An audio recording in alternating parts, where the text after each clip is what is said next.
Cœur de patrimoine, Cédric Decoeur. Et pour attaquer, on accueille donc Martin Alix. Bonjour Martin. Bonjour Cédric. Merci beaucoup d'être au rendez-vous de Cœur de patrimoine, directeur du développement produit de Primonial. Et on va essayer de profiter avec vous des tout derniers feux. Alors je ne sais pas si j'exagère peut-être un peu, mais en tout cas des tout dernières semaines de cette année 2024, en regardant un petit peu quels sont les produits que l'on doit regarder, considérer, peut-être utiliser en cette fin d'année. Mais d'abord, avant de rentrer vraiment dans le vif du sujet, l'homme de l'art que vous êtes, quel regard finalement portez-vous sur cette année 2024 ? On va parler patrimonialement parlant, bien sûr. Merci Cédric. Effectivement, c'est une année 2024 sur laquelle on ne s'est pas ennuyé pour différentes raisons, et on y viendra aussi d'ailleurs quand on va parler sur les placements à regarder de cette fin d'année. Le premier, c'était attendu, mais finalement pas tant que ça si on se projette il y a quelques années auparavant, c'est le rebond du fonds en euros, notamment les rendements qui ont été spectaculairement à la hausse. Autant ils avaient baissé lentement les années précédentes, mais là il y a eu une vraie remontée et une vraie remise en avant de ce support qui était un des supports préférés des Français. Et donc le premier point, c'est cette remontée. Le deuxième point, je dirais que c'est l'émergence et plutôt la recrudescence encore sur les produits structurés.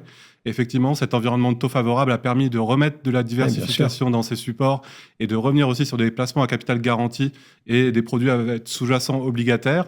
Le troisième point, c'est difficile de ne pas en parler, c'est l'immobilier. Effectivement, c'est un sujet qui est en difficulté aujourd'hui, mais il y a des opportunités, donc on pourra en parler un peu après.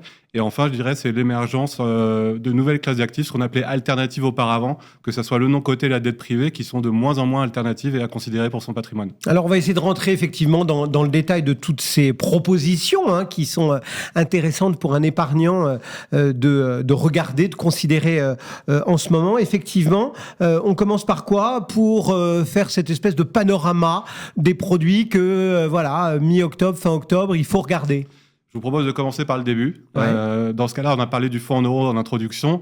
Le fonds en euros, donc, c'est remonté. C'est vrai que là, on s'attend à ce que les taux baissent légèrement, que ce soit les taux des marges des banques, des taux interbancaires, mais donc les taux de rendement des fonds euros, mais ça reste encore très compétitif. Et je pense notamment des offres de bonification qui sont faites par certains assureurs sur les années fin 2024 et 2025. Donc ça donne de la visibilité future sur ces rendements. C'est ça, on rappelle, les assureurs, ils sont là aussi pour attirer un peu le chaland en disant si vous me faites confiance sur ceci, je vous donne cela. Si Exactement. vous me donnez telle proportion, je vous en donne un peu plus. Enfin, il y a toute une politique un peu commerciale qui est mise en jeu. Effectivement, ils sont revenus sur un intérêt pour eux aussi de collecter sur ce sous-jacent. Encore une fois, l'idée, c'est de aller capturer des rendements obligataires qui sont encore hauts aujourd'hui pour servir des rendements futurs aux assurés. On a aussi des assureurs qui ont été encore plus loin. On avait vu des restrictions sur l'accès à ces fonds euros avec des obligations de part en unité de compte pour y accéder. Ça, On a encore des ouvertures jusqu'à 100% sur les actifs généraux. Je pense. Parce qu'on rappelle qu'il y a un moment où les assureurs avaient dit pan sur les doigts. Exactement. Le 100% fonds euros, c'est fini. Si vous voulez bénéficier même du fonds euro, il faut une part conséquente d'unité de compte, c'est hors fonds euros.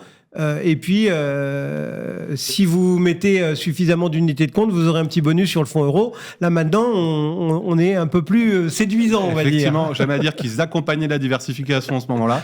Là, en tout cas, il y a encore cette opportunité d'aller prendre du 100% fonds en euros pour se positionner après sur les marchés financiers ou d'autres classes d'actifs un peu plus tard. Et je pense notamment aussi aux personnes morales, des placements de trésorerie. Ça peut être encore intéressant. Et c'est vrai qu'eux aussi avaient été mis à l'index, les personnes morales, en disant non, mais on n'a pas forcément besoin de vos encours aujourd'hui, mais il y a encore ces possibilités pour les personnes morales et les placements de trésorerie des PME. Je pense que c'est intéressant à regarder sur cette fin d'année et tout début d'année prochaine. Donc ça veut dire aujourd'hui, si on a un peu de liquidité, si on veut regarder un petit peu son contrat d'assurance vie le plus largement possible, c'est peut-être le moment effectivement de réallouer telle ou telle partie. Vous nous avez dit aussi un petit mot en intro du non-coté. Oui. Et c'est vrai que c'est une classe d'actifs dont on entend de plus en plus parler, y compris sur Radio Patrimoine. On a eu, j'invite d'ailleurs celles et ceux qui le voudraient à regarder un petit peu les podcasts ces dernières semaines. On a eu pas mal d'acteurs du non-coté qui sont venus nous voir. Effectivement, c'est une classe d'actifs intéressante puisqu'on commence à avoir une profondeur de gamme assez intéressante justement pour chaque particulier qui puisse faire son choix. On a des dispositifs qui sont disponibles en direct, donc en nominatif pur. On a des dispositifs aussi en assurance vie, où là, en plus, on va pouvoir aller chercher de la liquidité. L'avantage de l'assurance vie aussi, c'est qu'on a aussi ce tampon, je dirais, d'un investisseur institutionnel, puisque l'assureur est aussi un institutionnel. Donc c'est vraiment cette profondeur qui commence à devenir intéressante. On ne met pas les pieds tout seul dans le non-coté. Exactement, on est accompagné.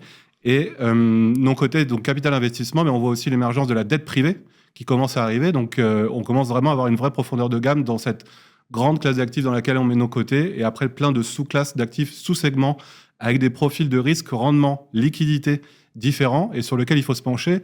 Et au risque d'enfoncer une porte ouverte, je pense que très peu de clients aujourd'hui sont exposés sur ces classes d'actifs.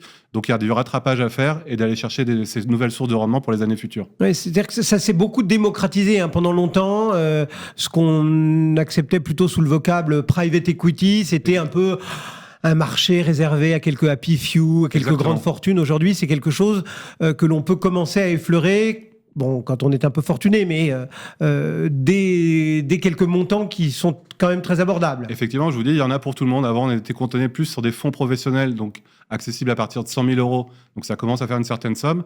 Le fait de le mettre dans l'assurance vie, ça a permis de démocratiser la classe d'actifs. On peut y accéder à partir de 5 000 euros, voire moins, selon les contrats. Et ça, c'est intéressant à partir du moment où on va aller chercher la diversification. Et ça, tout le monde ne peut être que pour. Donc, en cette fin d'année, on peut aussi égayer un petit peu son patrimoine en s'intéressant à ce non-coté. Il faut être aussi attentif aux produits structurés, m'avez-vous dit quand on a préparé cet entretien. Qu'est-ce qui justifie cet intérêt pour les produits structurés ? Là, ça nécessite peut-être un peu de pédagogie, parce que dès qu'on commence à utiliser ces mots un peu compliqués pour un épargnant, fonds structurés, fonds à formule, enfin bref, on a l'impression que c'est... Allez, on va pas tout me dire, on va me cacher ça derrière une formule.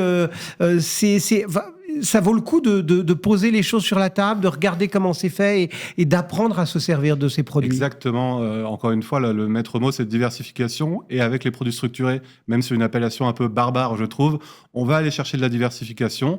On va avoir des sous-jacents soit obligataires, soit actions. Et surtout, on va acheter une formule, on va acheter un scénario de marché finalement.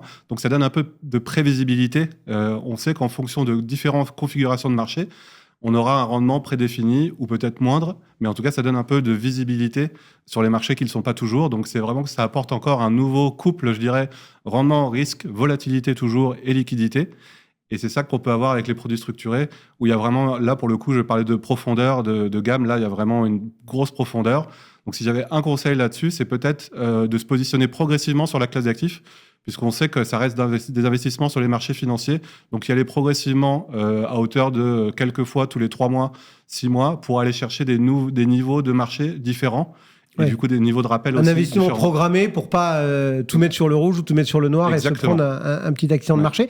Il faut pas hésiter à demander, à comprendre vraiment là où on met les pieds aussi, pas se dire tiens, la formule a l'air sympa. Vous avez raison, effectivement, c'est toujours plus sympa quand on comprend dans quoi investir, c'est même nécessaire, puisqu'après, on sera à même de comprendre aussi les valorisations qu'il y a une fois après la souscription. Parfois, on a des supports, on parlait du capital investissement, il y a une sorte de courbe en J sur le sujet.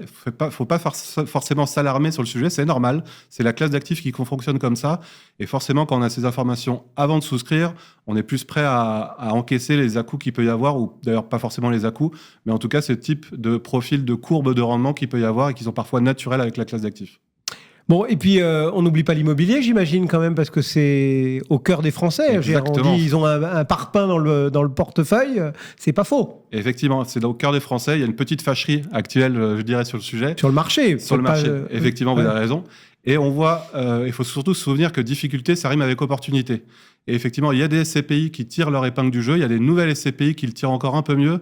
Donc c'est une classe d'actifs sur le moment où, comme vous dites, ne serait-ce que parce que c'est figé au cœur des Français, il va falloir revenir sur ta classe d'actifs. Je pense qu'il faut commencer à le faire. Il y a des SCPI, encore une fois, ça vaut le coup d'investir maintenant. Elles iront saisir les opportunités de marché maintenant pour les rendements futurs pour les épargnants. Je peux pas vous laisser quitter ce plateau, Martin Alix, sans regarder quand même ce qui se passe dans notre pays sur le budget, parce que quand on est dans ce cœur de la machine patrimoniale, on regarde forcément avec intérêt ou avec inquiétude parfois peut-être ce qui se passe à l'Assemblée nationale, et on va largement y revenir dans cette émission. Il se passe beaucoup de choses avec le projet de loi de finances 2025. Quel est le sentiment ou le message que vous voudriez faire passer à nos élus ? Aux élus, je dirais, de toute façon, je pars du principe que tout le monde veut le bien commun, et donc que s'ils aménagent cette loi de finances, c'est pour le bien commun. Ce qu'il y a, c'est juste avoir en tête que nous, on demande à nos épargnants d'investir souvent sur des durées longues. On parle de 5 ans, voire 10 ans, parfois un peu plus quand on pense à la retraite. Et du coup, pour ça, on a besoin de stabilité et de visibilité. Et donc, à partir du moment où on demande aux épargnants de prendre ces décisions sur le long terme, il faut aussi qu'il y ait une certaine stabilité au niveau de la réglementation et la loi de finances. Et du coup, c'est ce qu'on espère. Il ne faut pas changer, bouleverser les règles du jeu à tout moment, parce que sinon, plus personne n'y retrouve ses petits. Exactement, je ne dis pas que ça va arriver, mais en tout cas, c'est le message que j'aurais à faire passer. Et pour les épargnants, je dirais, il y a toujours, enfin, on est humain, il y a toujours une bonne raison de ne pas faire quelque chose. Et il faut essayer de combattre aussi cet effet de latence en se disant, mais je vais attendre de voir ce qui se passe et investir plus tard. Les opportunités, souvent, elles sont là quand on a de l'argent à placer et c'est le moment où il faut investir. Et sans trop se poser de questions, en tout cas, sur ce futur-là, en tout cas, parce que c'est des choses qu'on ne maîtrise pas toujours. Par contre, appuyer sur le bouton pour investir et commencer à placer et à épargner, ça, c'est en notre main.